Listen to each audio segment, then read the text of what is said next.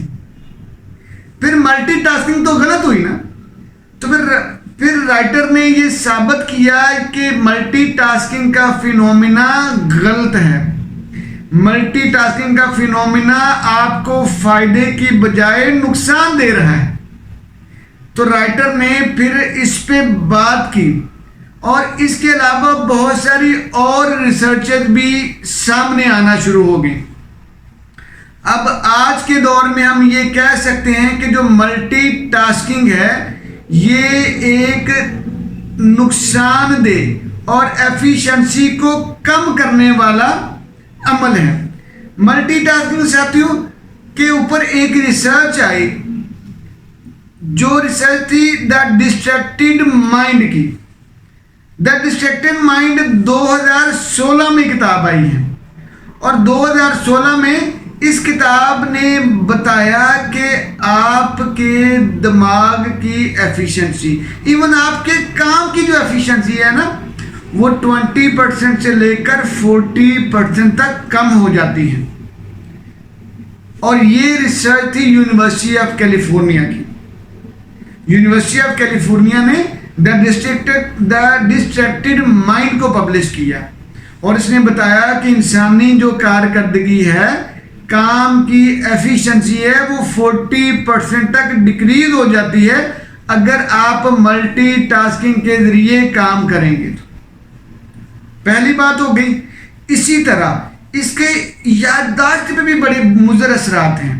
یہ یادداشت کو بھی خراب کرتی ہے. یادداشت کی خرابی کے لیے یہ انتہائی اہم بات تھی.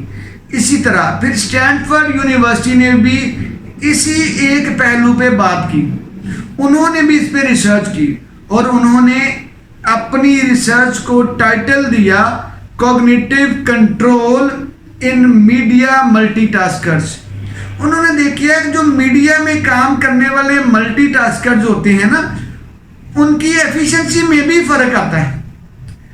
ہم ان کو کام دیتے ہیں کہ یہ ملٹی ٹاسکرز ہیں، یہ بہت اچھا اور کوالٹی وائز کام کریں گے، بہت اعلیٰ کام کریں گے، لیکن بھیا یہ تو کام کی ایفیشنسی کو کم کر رہے ہیں، یہ تو کام کی کوالٹی کو کم کرتے چلے جا رہے ہیں. یہاں پہ جب ملٹی ٹاسکنگ والا امر آیا ہے تو یہاں پہ کام کی ایفیشنسی، کام کی کوالٹی، کام کی سپیڈ اور کام کی رفتار کم ہو گئی ہے. یہ بڑا حیران کن معاملہ تھا. تو پھر دا بوٹل نیک تھیوری کو سچ سمجھا جانے لگا. انہوں نے کہا کہ یہ بالکل بات ٹھیک ہے کہ انسانی جو دماغ ہے نا وہ محدود معلومات کو ہی پرفارم کر سکتا ہے، لیکن انسان تو حضرت انسان ہے. ٹھیک، وہ تو ہارڈ ورک سے سمارٹ ورک کی طرف جا رہا ہے. انسان نے ہارڈ ورک سے سمارٹ ورک کے اس سفر میں بڑی تیزی سے اپنے آپ کو گامزن رکھا اور اس وجہ سے انسان کے اندر بہت ساری خرابیاں پیدا ہونا شروع ہو گئی، جس کو SNS اور ANS کے لیے بڑی ڈیٹیل میں بیان کیا گیا. ٹھیک، SNS کیا تھا؟ SNS بیان کرتا ہے sympathetic nervous system. Sympathetic nervous system اصل میں آپ کے ساتھ سمپتھی کرتا ہے. یہ آپ کو فلائٹ یا فائٹ کا موقع دیتا ہے، لیکن تو آپ تو ملٹی ٹاسکر ہیں، آپ تو ملٹی ٹاسکنگ کرنے والے ہیں. اب آپ کا دماغ نہ فلائٹ کو پروسیس کر پا رہا ہے نہ فائٹ کو پروسیس کر پا رہا ہے. اب کیا کیا جائے؟ تو اب پھر رائٹر نے کہا کہ بھئی اگر آپ نے اپنی ایفیشنسی کو بڑھانا ہے تو پھر SNS پہ کام کریں اور ملٹی ٹاسکنگ کو خیر آباد ٹاٹا بائی بائی کر دیں. ملٹی ٹاسکنگ کرتے جائیں گے تو آپ پھنستے چلے جائیں گے. اس کے لیے فرسٹ تھنگ فرسٹ بڑی اچھی کتاب آئی تھی. پہلی چیز پہلے پہ بات کریں، پہلا کام پہلے کریں تو آپ کامیابی کی طرف تیزی سے دوڑتے چلے جائیں گے. ٹھیک، تو ساتھیوں یہ نا اصل میں جو ملٹی ٹاسکنگ ہے نا یہ جو فینومینا ہے یہ بڑی عجیب متس کے اوپر بیس کرتا رہا ہے. ہم ماڈرن لوگ ہیں، بلکہ ہم آج تو الٹرا ماڈرن دور سے، پوسٹ ماڈرن دور سے بھی آگے نکل آئے ہیں. تو ہم نا عجیب طرح کے افسانوں اور عجیب طرح کی متس کے اوپر ہم اپنی اس چیز کو بیس کرتے آئے ہیں. مطلب سب سے پہلے مت یہ تھی کہ جو مت یہ ہے کہ ملٹی ٹاسکنگ وقت بچاتی ہے. تو ہم نے ریسرچ سے ثابت کیا کہ ملٹی ٹاسکنگ وقت کوئی نہیں بچاتی بھیا. ملٹی ٹاسکنگ سے وقت کوئی نہیں بچتا، بلکہ ملٹی ٹاسکنگ سے وقت زیادہ ضائع ہوتا ہے. ریسرچ نے یہ حقیقت ثابت کر دی ہے کہ ملٹی ٹاسکنگ سے وقت کا ضیاع زیادہ ہوتا ہے. اچھا، تو پہلی پھر مت ہماری رانگ ثابت ہوئی. دوسری مت یہ تھی کہ ہر کوئی ملٹی ٹاسکنگ کر سکتا ہے. بھائی ہم حضرت انسان ہیں، ہم اشرف المخلوقات ہیں، ہم پریکٹس سے جو چاہیں وہ کر سکتے ہیں. تو ریسرچ ورک نے یہ بات بھی غلط ثابت کی. ریسرچ نے کہا کہ صرف 2% لوگوں میں بلٹن ان بلٹ یہ خوبی پائی جاتی ہے، قدرتی نیچرلی خوبی پائی جاتی ہے صرف 2% لوگوں میں کہ وہ ملٹی ٹاسکنگ کے ماہر ہوتے ہیں. اگر آپ ملٹی ٹاسکنگ کو سیکھنا شروع کر دیں گے اور اس کو آپ اس کی پریکٹس کرنا شروع کر دیں گے تو اگر دیر تک اس کی پریکٹس کرتے چلے جائیں گے تو آپ کو اس کے نتائج نیگیٹیولی ملنا شروع ہو جائیں گے.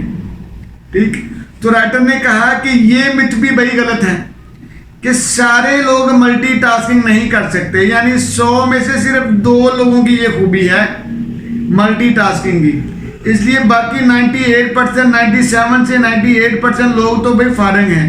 اگر وہ ملٹی ٹاسکنگ میں الجھے رہیں گے تو وہ بہت زیادہ خرابیوں کا شکار ہو جائیں گے، بہت زیادہ پریشانیوں کا شکار ہو جائیں گے.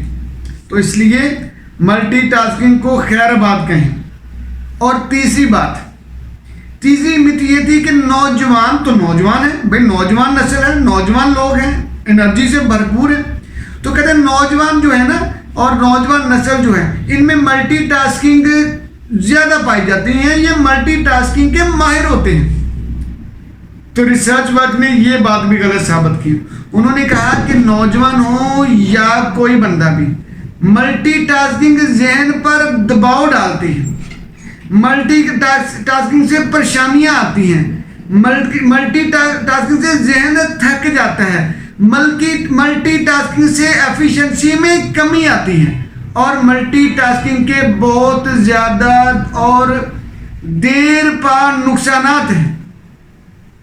ساتھیوں، یہ تھی ملٹی ٹاسکنگ کے اوپر ہمارا ریسرچ ورک. امید ہے آپ کے کام آئے گا. جی جزاک اللہ. جی